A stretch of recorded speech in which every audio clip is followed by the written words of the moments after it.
आदि सद्गुरु, सर्व आत्माओं के सद्गुरु, सर्व सृष्टि के सद्गुरु, सद्गुरु सुखराम जी महाराज ने धन्य हो, धन्य हो, धन्य हो। राम सभा में राम राम महाराज, राम राम। हरजस पदराग धुन प्रभाती। गुरु बिचांतर राखे हो, ताकि वेद भागवत भाखे हो। गुरु बिचांतर राखे हो, ताकि वेद भागवत भाखे हो। 84 माया राखे हो, मार बहुत विद चाखे हो। 84 माया राखे हो, मार बहुत विद चाखे हो। नरकनि गोदा डारे हो, शरण कोई न उबारे हो। नरकनि गोदा डारे हो, शरण कोई न उबारे हो।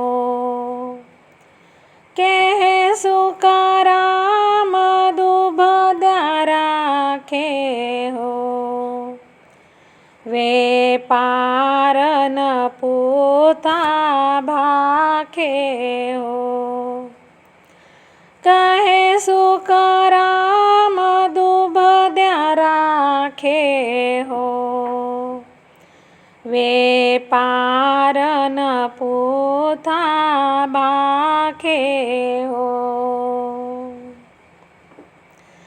गुरु बिचांतर राखे हो, ताकि वेद भागवत भाखे हो। गुरु बिचांतर राखे हो, ताकि वेद भागवत भाखे हो।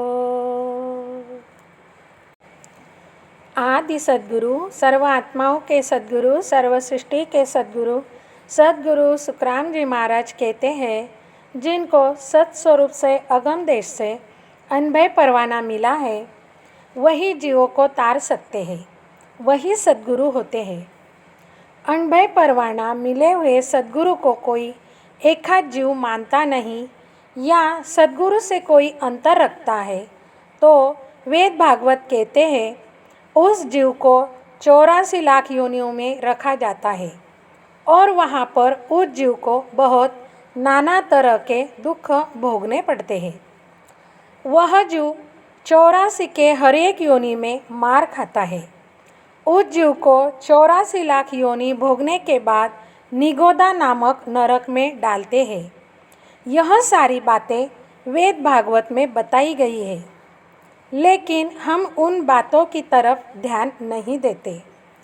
सद्गुरु से अंतर रखने वाले जीव को निगोदा नाम के नरक में डाल देते हैं। वह जीव सद्गुरु को छोड़कर अन्य कोई भी देवी देवता या गुरु के शरण में भी गया तो भी उसको कोई भी शरण में नहीं लेता और ना ही उसका नरक का दुख मिटता है और ना ही उसका उद्धार होता है। ऐसे ही कोई जीव सद्गुरु से भेद लेकर भजन स्मरण साधना करता है और उर अंतर में सद्गुरु से दुबदा रखता है, तो वह जीव कभी भी परम पद नहीं प्राप्त कर सकता। यही बात गुरु महाराज समझाते हैं। तो हमें इस जन्म में सद्गुरु मिले हुए हैं, यह हमारा परम भाग्य है। यही बात अपने हृदय में धारण करो और विश्वास के साथ निर्मलता से सद्गुरु पे भरोसा रख के स्मरण भजन साधना करो तो अवश्य ही सद्गुरु हमें इस भवसागर से पार करा देंगे। परम दयाल सद्गुरु सुखराम जी महाराज ने धन्य हो धन्य हो धन्य हो। राम सभा में राम राम महाराज, राम राम।